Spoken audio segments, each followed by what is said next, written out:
Like share subscribe आप कर देंगे क्योंकि सेशन आपको पसंद ही आए। एनरोल होना चाहते हैं तो बिल्कुल हो जाएं। क्वेश्चन नंबर 1 देखिएगा और जवाब दीजिएगा। क्या कहता है भाई क्वेश्चन नंबर 1? ये कहता है a child in 8th class. नए क्वेश्चंस रहेंगे और कुछ previous year, limited previous year question, नहीं तो ज़्यादातर क्वेश्चंस आपको नए ही देखने को मिलेंगे। ठीक है, एक बार आप लोग आ जाओ फटाफट से और पोल में जवाब दो इस क्वेश्चन का, फिर हम आगे बढ़ेंगे क्योंकि आगे बढ़ना जीवन में बहुत इंपॉर्टेंट है, चाहे एग्जाम में हो, रिश्ते में हो, कहीं पे भी हो। मैम प्लीज बताइए ना, कल्चरल टूल्स में क्या सिख मतलब क्या कहना क्या चाहते हो? कल्चरल टूल्स बेसिकली जो आप सांस्कृतिक कहानियां भी सुन रहे हैं वो भी कल्चरल टूल्स का ही हिस्सा है। आप रामायण महाभारत पढ़ रहे हैं वो भी कल्चरल टूल्स का ही हिस्सा है ना। चलिए फटाफट से समझे कहानी क्या है। आप लोग ज्वाइन कर रहे हैं अभी, बहुत बढ़िया। तो अगर हम देखें तो ये कहता है a child in class 8th या in 8th class has some sort of difficulty in interacting with his peers. यानी एक बच्चा है 8वीं कक्षा का जो उसको अपने दोस्तों से या अपने सहपाठियों से, जो लोग उसके क्लासरूम में हैं, उसके एज ग्रुप के हैं, पीयर्स हैं, उनके साथ इंटरेक्शन में दिक्कत आ रही है। बात सही है या नहीं है? अब क्या है, his engagement with learning in school is dramatically low. इसकी वजह से, क्योंकि वो इंटरेक्शन बहुत अच्छा नहीं कर पाता अपने यारों दोस्तों के साथ, तो उसको क्या है, दिक्कत है। ये कैमरा ज्यादा इधर लग रहा है मुझे, मतलब इंटरेक्शन हो नहीं पा रहा है। चलो कोई नहीं, अभी थोड़ा नया स्टूडियो है, दिमाग में सेटअप बनने में दिमाग मतलब टाइम लगेगा। तो बच्चे की परफॉर्मेंस लो है। 8वीं कक्षा में पढ़ने वाले एक बच्चे को अपने साथियों के साथ बातचीत करने में कठिनाई होती है। इस वजह से हम कह सकते हैं कि उसका जो परफॉर्मेंस है स्कूल में या एंगेजमेंट है, इन्वॉल्वमेंट है, क्लास में बातचीत है, वो लो है। A psychologist was given a duty to observe the entire matter of the child. He makes a list of all the possible factors that led to the issue with the child. अब ये क्या करता है, एक psychologist के पास case जाके आप observe करिए बच्चे को, देखिए क्या समस्या है। अकॉर्डिंग टू, अब बच्चे को वो पॉसिबल फैक्टर्स क्या हो सकते हैं जिसकी वजह से उसको इंटरेक्ट करने में दिक्कत होती है। उसका एंगेजमेंट कम है क्लासरूम के अंदर, उसका इन्वॉल्वमेंट कम है। According to you which of the following is a correct factor that influenced his learning. आपके अनुसार सीखने को प्रभावित करने वाला कौन सा कारक सही होगा इस पर्टिकुलर बच्चे के केस में? तो पहला ऑप्शन है socialization with his online friends, यानी अपने ऑनलाइन दोस्तों के साथ सामाजिकरण। कि आजकल हम ऑनलाइन वर्ल्ड में इतने गुम गए हैं। आपने इसमें कोरोना में देखा कि हम डायरेक्ट जब इंटरेक्शन करते हैं तो उसमें थोड़ा सा नर्वसनेस, चैटिंग तो हम बहुत अच्छी कर रहे हैं लेकिन इंटरेक्शन में हमको दिक्कत होती है। तो ये प्रॉबेबल रीजन हो सकता है भाई, हो सकता है। फिर आता है सेकंड, मूवीज ही वॉच्ड। जो मूवीज उसने जिस तरह की देखी है उनका उस पर प्रभाव पड़ेगा। बिल्कुल हो सकता है कि उसमें कोई व्यक्ति हो जिससे वो प्रभावित हो। कल्चरल वैल्यू या कल्चरल टूल्स हम कहें, जो कहानियां किस्से उसने सुने हैं अपनी संस्कृति से, हाँ उनका भी प्रभाव हो सकता है, किस तरह की किस्से कहानियां सुने हैं। सेल्फ एस्टीम ऑफ चाइल्ड, यानी सेल्फ एस्टीम का मतलब है आपकी अपनी एबिलिटीज में कितना विश्वास है या आप खुद को किस तरह से देखते हैं, है ना। रिस्पेक्ट फॉर योर एबिलिटीज एक तरह से, हाँ ये भी हो सकता है। ये बहुत बड़ा कारण होता है कई बार बच्चे के कॉन्फिडेंस से लेके उसका खुद को देखने को लेकर के। हिज बॉडी हेयर्स, यानी जो बच्चे के बाल हैं शरीर पे। अब क्योंकि ये प्यूबर्टी का मामला हो सकता है तो बहुत सारे फिजिकल और साइकोलॉजिकल चेंजेस इस उम्र में आ रहे होते हैं, तो इसको उस तरह से हम देख सकते हैं, है ना। लेकिन अब हम ऑप्शन देखेंगे, हमें तो चारों सही लग रहे हैं, पूरी तरह से नेगेटिव तो कोई भी ऑप्शन नहीं लग रहा। तो अब ऑप्शन देखेंगे, ऑप्शन के हिसाब से बेस्ट जो होगा 1 2 3 4, यानी socialization with online friends, movies he watched, cultural value, self esteem of child. ठीक है जी। फिर आता है सेकंड, थर्ड, फोर्थ और 5, यानी movies, cultural value, self esteem of child, his body hairs, या फिर लेकिन सोशलाइजेशन को हम इग्नोर नहीं कर सकते ना। थर्ड, फोर्थ, फिफ्थ, यानी ये लास्ट के 3। देखो यहाँ जो हमें बेटर ऑप्शन लग रहा है वो लग रहा है हमें, हालांकि पांचों होते तो हम चले जाते और सिर्फ अगर हमें एक चूज करना होता तो हम सेल्फ एस्टीम चूज कर लेते, लेकिन यहाँ बाकी ऑप्शंस के अगर हम देखें तो ये 1 2 3 4 5 जो है वो बेटर ऑप्शन हमें नजर आ रहा है। ठीक, 1 2 3 4, 5 का तो ऑप्शन ही नहीं है, 1 2 3 4। तो ये एक बात है यहाँ पे, है ना। तो अगर ये ऑप्शन में होता तो हाँ हम कह सकते हैं कि प्यूबर्टी के कारण कई बार चेंजेस हो रहे होते हैं तो इमोशनल चेंजेस होंगे एंड ऑल। तो अब ये साइकोलॉजिस्ट यहाँ पर देखेंगे कि क्या रीजन है, उसको ऑब्जर्व करेंगे, उससे बातें बातें करेंगे, ये कहानी है। चलिए आगे बढ़ते हैं क्वेश्चन नंबर 2 पे। क्या कहता है भाई क्वेश्चन नंबर 2? फटाफट से देखिएगा और बताइएगा। दिमाग थोड़ा सा लगेगा क्वेश्चंस में, एकदम लड्डू क्वेश्चन नहीं होंगे, कुछ क्वेश्चन ईजी भी होंगे ऑफकोर्स क्योंकि पेपर में मिक्स्ड ही आते हैं। क्वेश्चन नंबर 2 है, teachers A B and C claim that their classrooms are progressive, यानी प्रगतिशील कक्षा जहां बच्चा एक्टिव होगा, जैसा कि जॉन डुई कहते हैं, प्रोग्रेसिव एजुकेशन के फादर कहा जाता है जॉन डुई को। ठीक, their classroom environment is as follows. तो उनकी जो कक्षा का वातावरण है वो इस प्रकार है कि टीचर ए हैं जिनकी क्लासरूम है, teachers through teacher centred methods and has an individualistic and passive classroom. यानी एक शिक्षक ए हैं, मान लेते हैं इनका नाम है अमित, और शिक्षक केंद्रित विधियों का इस्तेमाल करते हैं, यानी टीचर सेंटर्ड मेथड, जैसे लेक्चर मेथड यानी व्याख्यान विधि, जहां टीचर सेंटर में है। तो जहां टीचर सेंटर्ड में है, सेंटर में है, वो प्रोग्रेसिव तो नहीं होगा। प्रोग्रेसिव क्लासरूम वो क्लासरूम है जहां बच्चा सेंटर में है। ये हम जॉन डुई के माध्यम से समझते ही हैं चाइल्ड सेंटर्ड एजुकेशन में, यानी बाल केंद्रित शिक्षा में। इतनी बात क्लियर है। फिर आते हैं हम नेक्स्ट टीचर बी पर। टीचर बी बबीता रख लेते हैं टीचर बी का नाम। तो ये कहते हैं teachers the class through demonstration method and solely depends on exams for assessment of child, यानी प्रदर्शन विधि के माध्यम से सिखाना। डिमॉन्स्ट्रेशन मेथड भी एक तरह से अगर देखा जाए तो टीचर सेंटर्ड है, क्योंकि टीचर ही डिमॉन्स्ट्रेशन करता है, किसी चीज को प्रेजेंट करके दिखाता है। हालांकि बाकी मेथड्स के मुकाबले टीचर सेंटर्ड में ये थोड़ा सा एक्टिव है बच्चा यहाँ। तो ये भी कोई प्रोग्रेसिव मेथड नहीं है, हमें चाइल्ड सेंटर्ड चाहिए मेथड। टीचर सी है teaches by connecting the class with the outside world and has students actively constructing their knowledge in a group, यानी कक्षा को बाहरी दुनिया से जोड़कर पढ़ाते हैं और छात्रों को समूह में सक्रिय रूप से अपने ज्ञान का निर्माण करने के लिए देते हैं, यानी बच्चा सबसे ज्यादा एक्टिव जहां है वो सही ऑप्शन है। सिंपल सा फंडा है अपना पेडागोजी में, है ना। तो ये बात एकदम क्लियर है। टीचर सी की अगर हम बात करें तो इनको कहेंगे कि ये सही मायने में चाइल्ड सेंटर्ड है, यानी बाल केंद्रित हैं, जहां पे बच्चा एक्टिव है। तो ये progressive education learning by doing की बात कर रहे हैं, है ना। चलिए खैर आगे बढ़ते हैं नेक्स्ट क्वेश्चन पे। क्वेश्चन नंबर है 3 अपना, और आप जवाब दीजिएगा कि क्या सही जवाब इसमें होना चाहिए।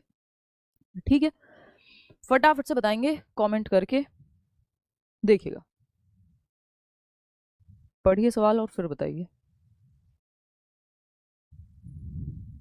देख तो पा रही हैं, देखने में तो आपको कोई दिक्कत है नहीं यहाँ पे सच, जो मैं देख पा रही हूँ आपके लाइव सेशन में। बीच में कमेंट्स पढ़ने पड़ेंगे, अभी स्क्रीन जो है ये नए उसमें लगी नहीं है स्टूडियो में, तो यहाँ बार बार चेक करना पड़ रहा है। एमपीटेट के लिए बैच, यार बैच तो एमपीटेट के लिए मुश्किल है, पहली बार ही सीटेट किया आपके चैनल से, बैच में क्लास करवाई। हाँ क्लास शुरू हो गई है बैच में, कल से जो 7 बजे वाली क्लास है वो शुरू कर देंगे। ठीक है जी, चले आगे बढ़े। बहुत बढ़िया, टीचर सी मतलब हिमांशी, हाँ कह सकते हो यार। चलिए समझते हैं। देखिए, तो अगर हम बात करें यहाँ पे, कमेंट्स में चेक कर लेती हूँ आप लोग के। हाँ लाइव चैट, ओके। हाँ 1 बुक 1 टीचर 1 पेन, बिल्कुल। देखिएगा क्वेश्चन नंबर 3 देखिएगा और फिर बताइएगा। ये कहता है a group test was conducted amongst a group of pupil teachers. Pupil teachers वो जब आप अपनी टीचिंग ट्रेनिंग में हैं, बीएड कर रहे हैं, डीएलएड कर रहे हैं, बीटीसी कर रहे हैं, उस टाइम पे आप टीचर नहीं प्यूपिल टीचर कहलाते हैं, शिक्षार्थी शिक्षक, जब आप टीचिंग सीख रहे हैं। Teacher ask the students to take up any one of their favourite psychologist and write 2-3 words that describes his theory, यानी कोई भी अपना फेवरेट मनोवैज्ञानिक चूज कर लेना है और 2-3 शब्द जो हैं उठाने हैं जो उस थियरी के बारे में बात करें, उस मनोवैज्ञानिक की थियरी के बारे में बात करें। Rest of the group has to identify which psychologist has the person taken. तो आपको कुछ कैरेक्टरिस्टिक्स हैं किसी की थियरी के बारे में, 2-3 शब्द मिलेंगे और उससे पहचानना है कि किसकी थियरी है। तो फटाफट से देख लेते हैं। पहला ऑप्शन है सोशल कॉन्ट्रैक्ट ओरिएंटेशन। तो आपको पता है सोशल कॉन्ट्रैक्ट ओरिएंटेशन किसकी थियरी में आता है, फटाफट से बताओ।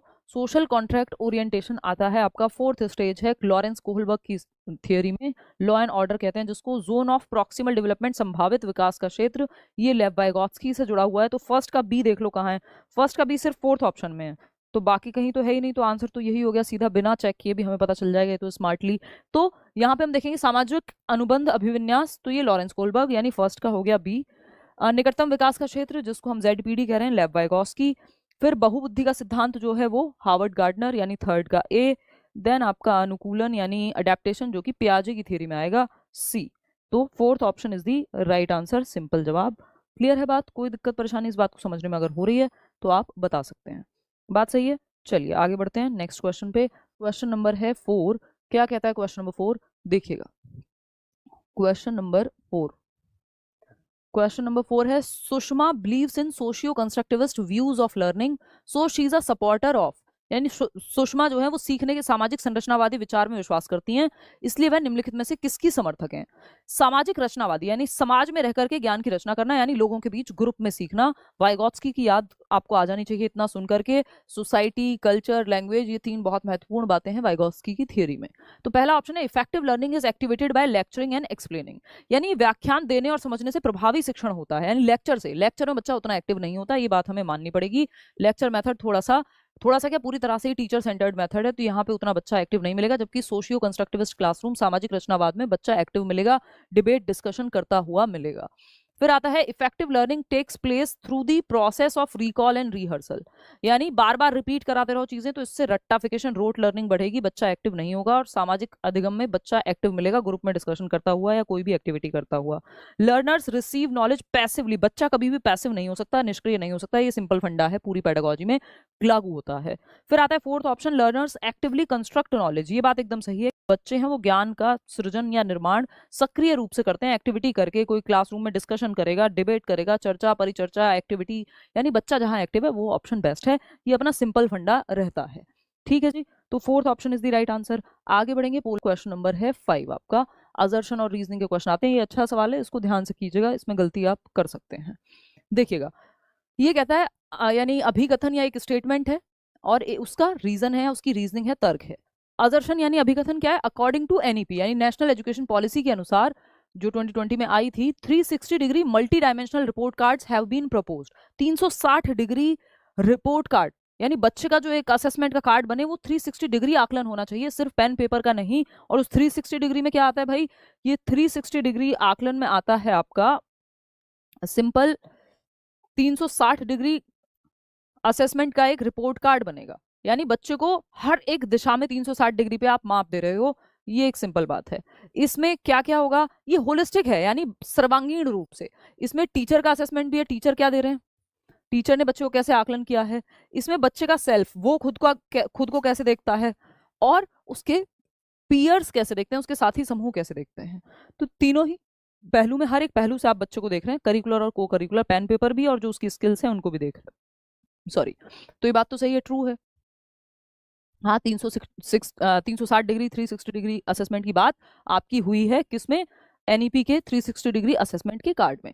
फिर इसका रीजन क्या है, students from SEDGs are to be sent to another school where they can be taught differently in a better way, यानी SEDGs के छात्रों को दूसरे स्कूलों में भेजा जाए और जहां उन्हें अलग और बेहतर तरीके से पढ़ाया जा सके। अब आपको इसमें ये पता होना चाहिए, अगर आपने नेशनल एजुकेशन पढ़ी है, नेशनल एजुकेशन पॉलिसी पढ़ी है, कि भैया SEDGs होते क्या हैं।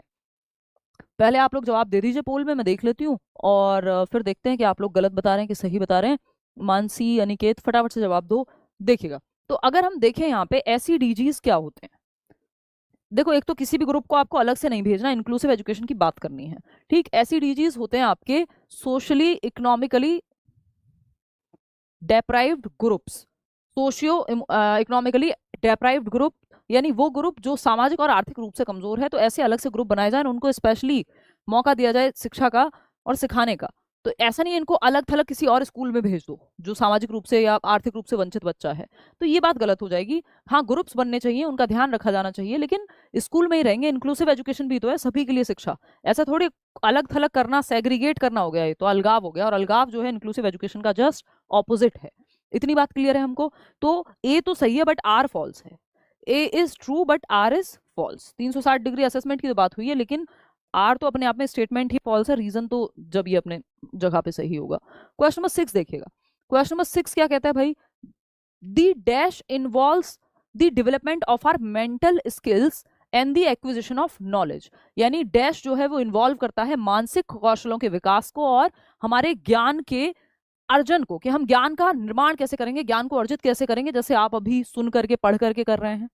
मानसिक क्षमताएं क्या है, मेंटल स्किल्स क्या है, सोचना समझना तर्क करना, यानी thinking reasoning problem solving decision making attention memory perception, ये सब काम दिमाग से होते हैं, और ये सब किसके अंदर आएगा, ये कॉग्निटिव डोमेन के अंदर आएगा, सिंपल बात। ब्लूम्स टैक्सोनॉमी में कैप यानी 3 एस्पेक्ट की बात हुई है, CAP कैप, सर पे लगाने वाली कैप से याद रख सकते हो, कॉग्निटिव डोमेन यानी संज्ञानात्मक, मेंटल एस्पेक्ट, अफेक्टिव यानी इमोशनल एस्पेक्ट, और साइकोमोटर यानी बच्चे को फिजिकली भी आप एक्टिव रखिए।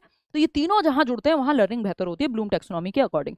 इस कॉग्निटिव डोमेन में मेंटल स्किल्स आती हैं, लेकिन यहाँ पे जब साफ साफ कॉग्निटिव डोमेन दिया हुआ है तो हम ब्लूम्स टैक्सोनॉमी पे क्यों जाएं, है ना। जब हमसे डायरेक्ट एग्जैक्ट पूछा क्या पर्टिकुलरली, तो हमसे पूछा है कि दिमाग के कौशल, जो भी काम दिमाग से हो रहे हैं, सोचना समझना तर्क करना और ज्ञान को अर्जित करना, ये सारी प्रोसेस संज्ञानात्मक पक्ष से जुड़ी हुई है, यानी आपके दिमाग के पक्ष से जुड़ी हुई है, मानसिक पक्ष भी कह सकते हो, जिसपे थियरी पियाजे ने, वाइगोस्की ने, इन सब ने दी हुई है ना, जिसमें आपका दिमाग का यूज है। तो इस कॉग्निटिव डेवलपमेंट कह लो, इसको मेंटल डेवलपमेंट कह लो, इंटेलेक्चुअल डेवलपमेंट कह लो, ठीक है, बात सही है। और स्कूल में हम काफी जोर इस पे देते हैं, बट हमें बाकी पहलुओं पे भी देना है कि बच्चे के इमोशंस, उसके फिजिकल एक्टिविटी भी इन्वॉल्व हो।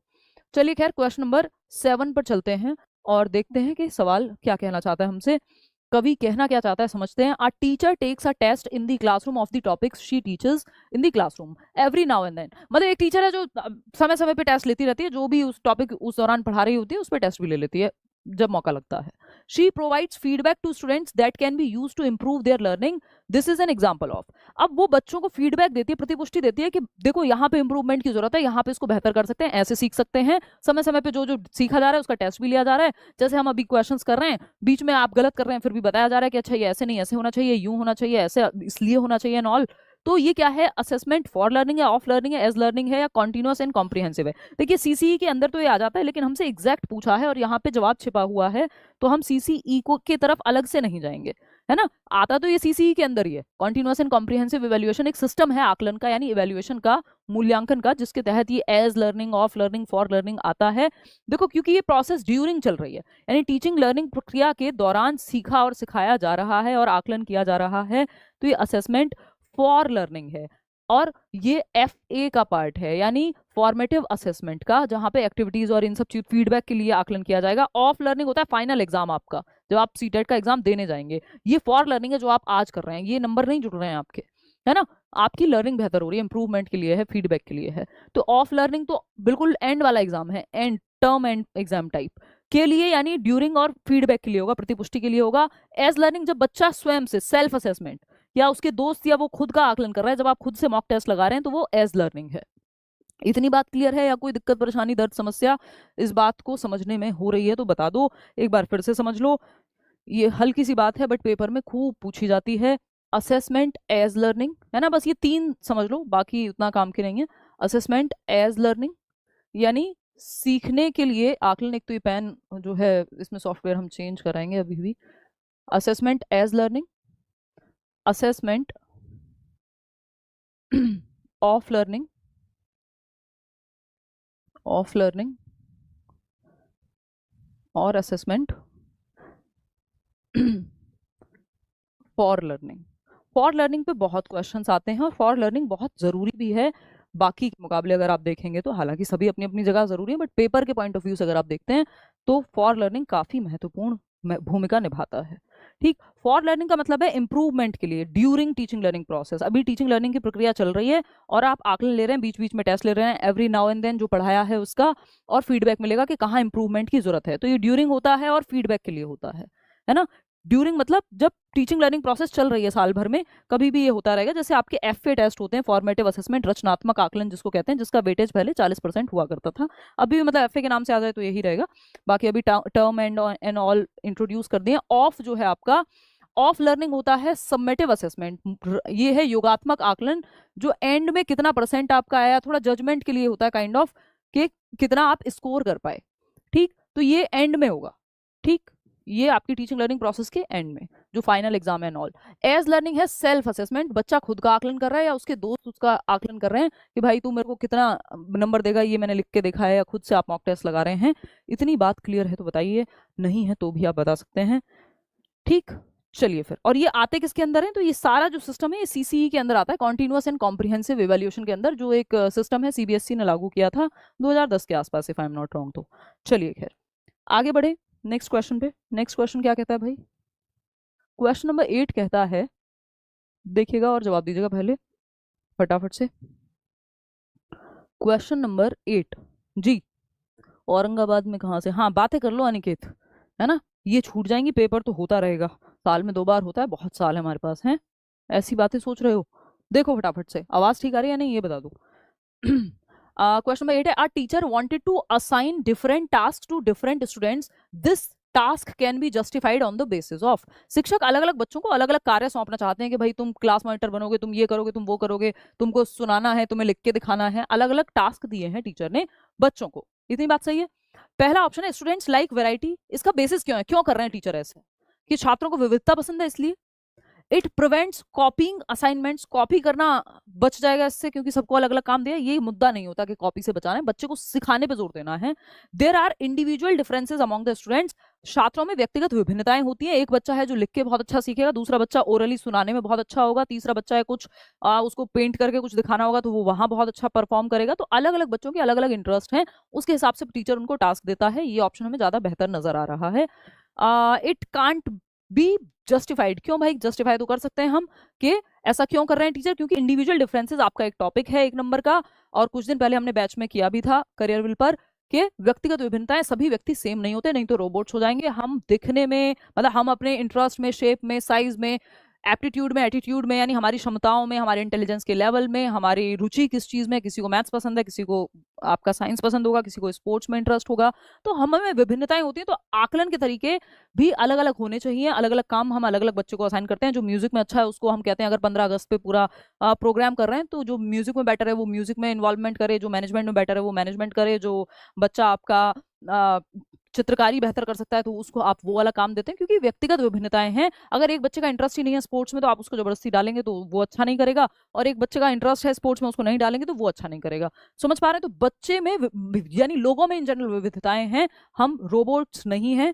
अगर विविधताएं नहीं होंगी तो हम बन जाएंगे रोबोट्स। चिट्टी याद कीजिए रोबोट मूवी का, ठीक है? इतनी बात सही है? चलो बहुत बढ़िया। वैरायटी बच्चों को पसंद है, इसका रीजन ये नहीं है पसंद होना ना होना, विविधता वो कहानी नहीं है, हम में विविधताएं हैं ही, पसंद की बात ही नहीं है, ये बाय डिफॉल्ट हमारे अंदर इंडिविजुअल डिफरेंसेस हैं, इसलिए अलग अलग तरह के टास्क देने चाहिए। बच्चों को पसंद है नहीं पसंद है वो मैटर नहीं है यहाँ पे। तो third option is the right answer. Question number 9 पे चलना। अगेन लेंथी क्वेश्चन है, असर्शन और रीजनिंग का, आते भी हैं इस तरह के क्वेश्चन खूब। फटाफट से आप जवाब देंगे और मैं 2 बूंद जिंदगी की पानी पीऊंगी। चलिए फटाफट से बताओ।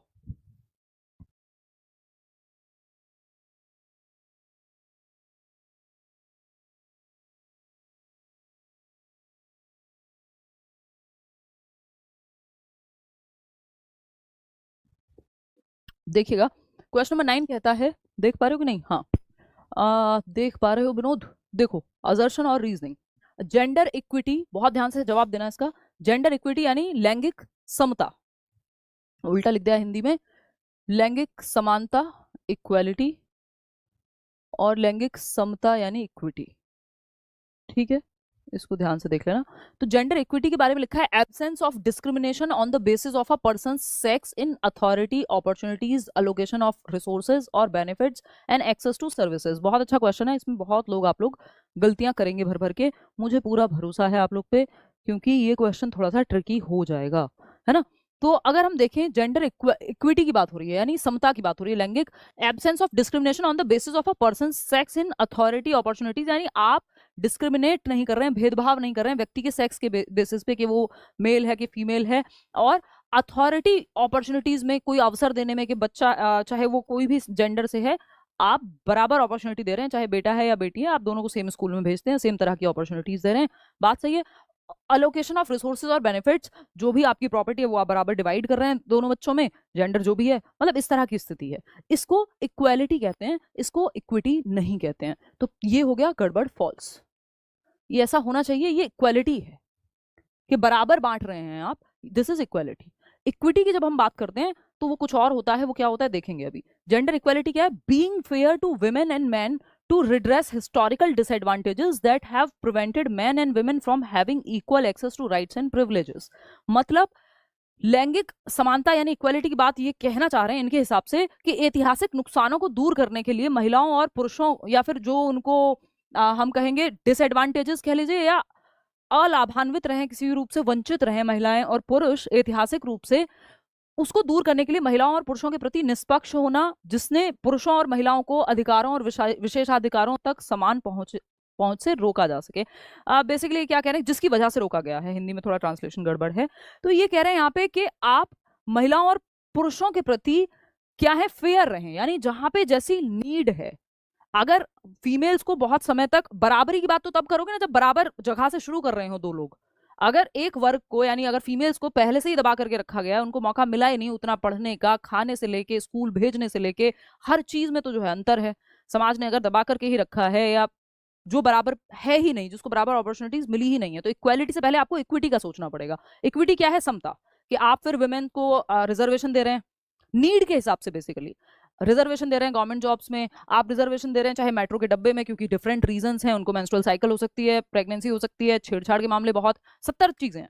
तो वो इक्विटी है कि वुमेन के लिए आप सीट रिजर्व कर रहे हैं, या फिर आप मेट्रो का एक डब्बा रिजर्व कर दे रहे हैं मेट्रो में, है ना, या फिर आप कुछ जैसे कई सारे गवर्नमेंट के एग्जाम के फॉर्म्स हैं जो फ्री होते हैं फीमेल्स के लिए, क्योंकि उनको ऑलरेडी नहीं बढ़ावा मिल रहा, शादी कर दो, नौकरी लगे ना लगे चल जाएगा।